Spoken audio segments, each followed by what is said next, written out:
Tervetuloa seuraamaan 7. Minecraft-jaksoa. Kuten näette, mulla on nyt kaikki timanttikamoja löytynyt nyt. Ollaan saatu paljon timanttia tässä. Just tänään keräilty tosi sairaan paljon. Mä näytänkin ihan heti, että miten.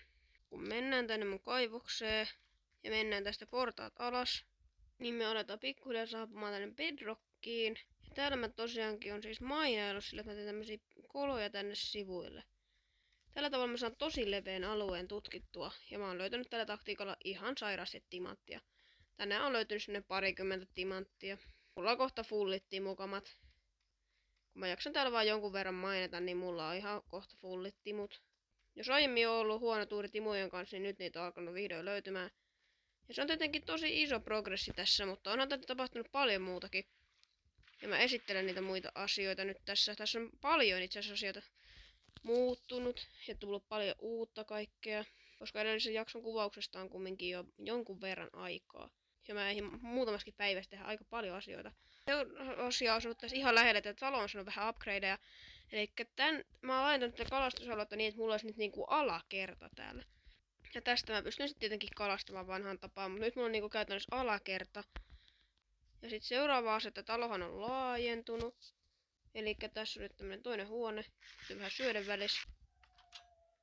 Ja täällä on tämmönen huone, mihin mä alan pikkuhiljaa hankkimaan sitten lumaushuonetta.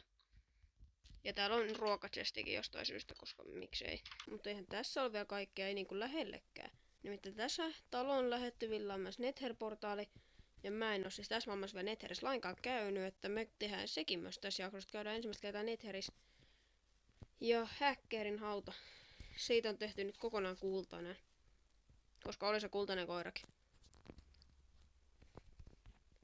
Ja sitten täältä löytyy tämmönen pömpeli.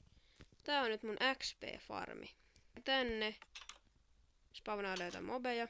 Ja sitten ne putoilee tänne, missä mä voinkin tappaa ne. Tuolla mä saan grindettua paljon XPtä. Ja samalla mä saan myös aika paljon kaikkea loottia tänne chesteihin. Tosin suurin osa niistä on aika turhaa. Mutta eiköhän käydä nyt vilkaisua, että millainen Nether-spawni me saadaan. Toivottavasti me saadaan joku hyvä spawn, ettei spawnata ainakin maan sisälle. Mua aina kyllä pelottaa mennä Netheriin. Ja sitten voit ostaa ihan randomista, että myös vaan damagea silloin, kun sä spawnaat. Okei, mä spawnasin tämmösen Netherimetsään. Ja täällä ei oikein muuta olekaan nyt lähialueella.